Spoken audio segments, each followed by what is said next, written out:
Dear learner, I hope you are fine. In our previous lesson on verbs, we discussed the past indefinite tense form in transitive and intransitive verb roots.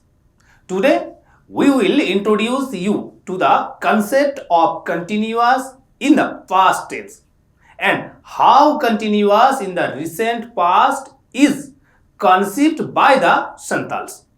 There are two dimensions of this type of verb. One is going on action and the other is time. The action started and continued in the past. Whether the action is completed or not is not creation. The past continuous tense is named as Cholot Enang Nan in Santali. Now we learn some new verbs and their uses in the past continuous tense. The verbs are as follows: horo means where, hurting means divide, isin means cook, all means write, padhao means study, panja means search, sap means catch, earthing means grudge, ak means loss, nyam means find, hiding means forget, disa means remember, asul means pet, tooth means uproot, rohoy means planting, ra means cry, landa means laugh, rusk means enjoy, means bath, taram means walk, japi means sleep, dad means run, nyur means fall, garjao means roar, udav means fly. Let us take some examples with the transitive verbs of direct and indirect objects in the past continuous tense. Samu jakete horo e kan tahena means Samu was wearing a jacket. Sumi dakai isine kan tahena means Sumi was cooking rice. Daso merome tole kin tahena means Daso was binding two goats. Manik hakui sabet ko tahena means Manik was catching fish. Now look at these sentences carefully one by one and discuss them. In the first sentence, Samu jakete horo e kan tahena means Samu was wearing a jacket. Here, Samu is the subject, jacket is the object, a is a subject marker of Samu, horo is the principal verb, and e kan tahena is the past continuous tense marker. In the second sentence, Sumi dakai isine kan tahena means Sumi was cooking rice. Here, Sumi is the subject, Daka is the object, Ui is the subject marker of Sumi, Isin is the principal verb, and E kan tahena is a past continuous tense marker.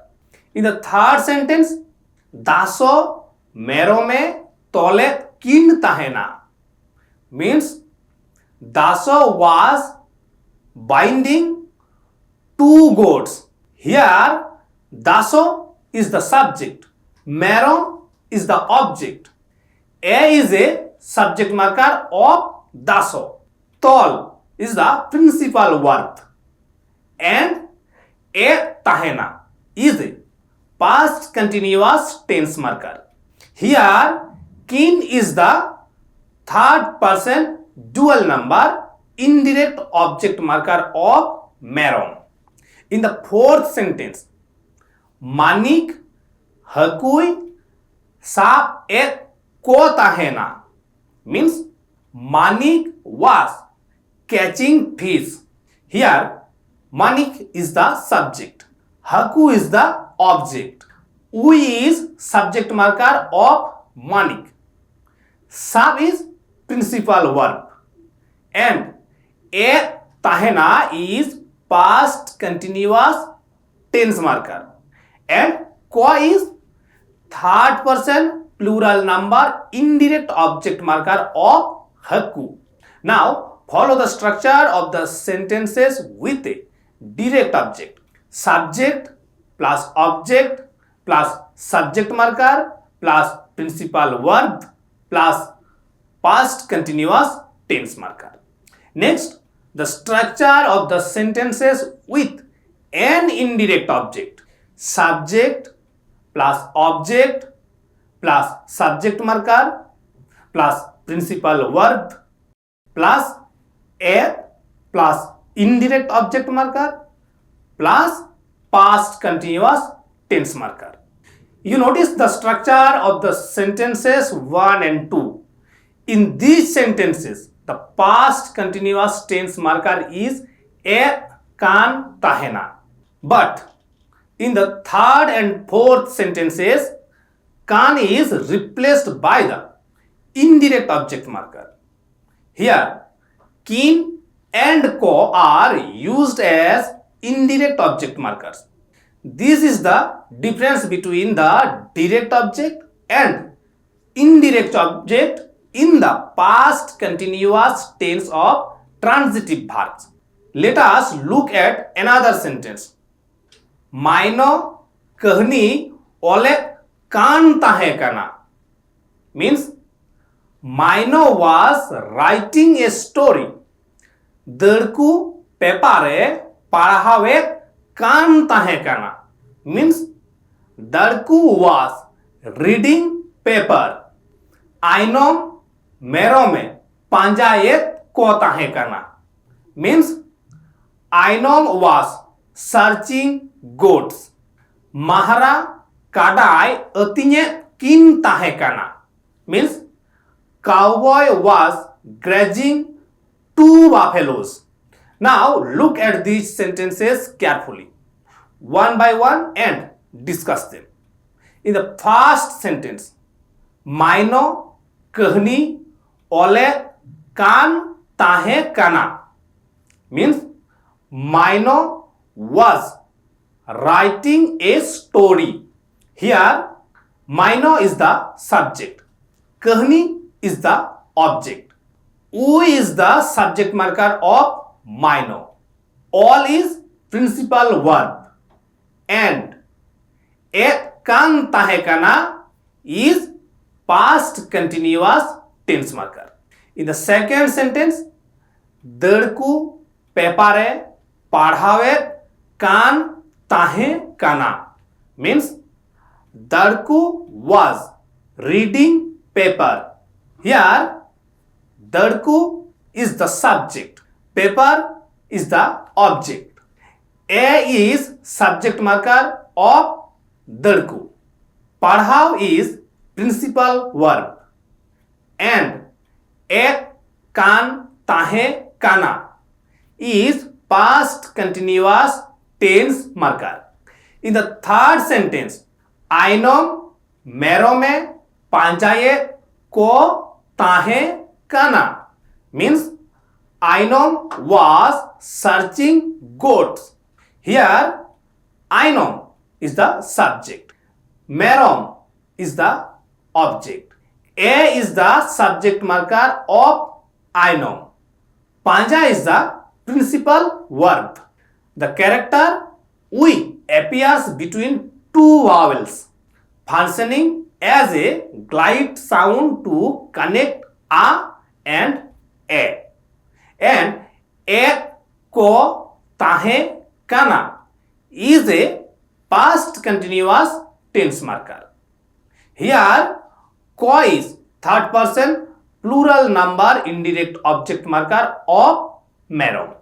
In the fourth sentence, Mahara kadai atinye kin tahe kana means cowboy was grazing two buffaloes. Here, Mahara is the subject, Kada is the object, Ui is the subject marker of Mahara. Ating is principal verb. Ek kin tahe kana is past continuous tense marker. Here, kin is third person dual number indirect object marker of kada. You have noticed that there are two forms of the past continuous tense marker with the transitive verb. Those are tahena and tahe kana.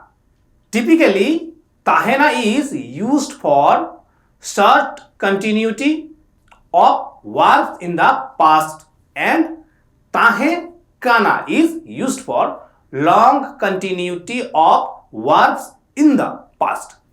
Next, let us take some examples with the intransitive verbs in the past continuous tense.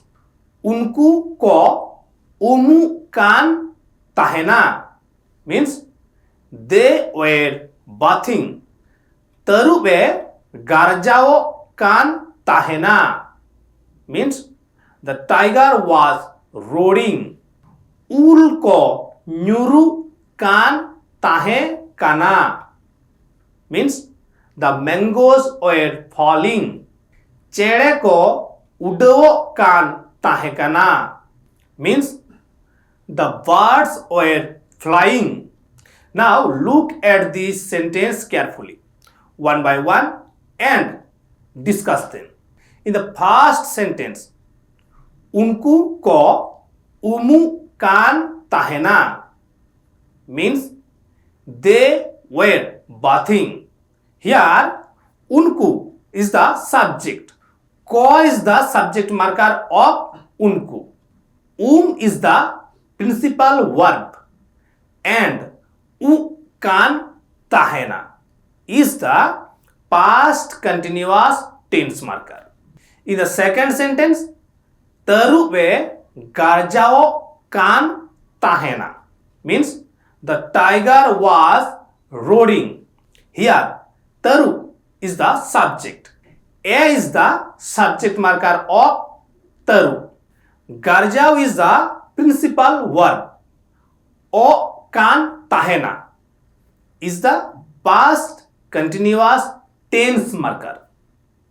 In the third sentence, ul ko nyuru kan tahe kana means the mangoes were falling. Here, ul is a subject. Ko plural form. Nude is the principal verb.